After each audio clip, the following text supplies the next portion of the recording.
কোটি টাকা দিয়েও যে একটা সেকেন্ড সময় কেনা যায় না, ফিরিয়ে আনা যায় না, সেটা মানুষ বুঝতে পারে না সচেতন ভাবে। সুতরাং তার চেতনা প্রবাহ তাকে একটা জীবন যাপন করায়, আবার বাস্তব বস্তু জগৎ যেটা, সেটা তাকে আরেক রকম ভাবে, এই দুয়ে মিলে একটা সত্য তৈরি হয়। আমাদের চেতনা প্রবাহের মধ্যে বাস্তবের যে ছায়া ছবি পড়ে, তাকে যেভাবে অনুবাদ করে আমাদের মন, আমাদের চেতনা, তারই ভিতরে মানুষ বসবাস করে। সুতরাং সব মানুষই কল্পবাসী,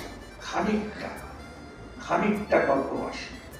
পুরোপুরি বস্তু জগৎকে গ্রহণ করে একেবারে কোনো বাস্তব বোধ সম্পন্ন মানুষ আজও জন্মায়নি।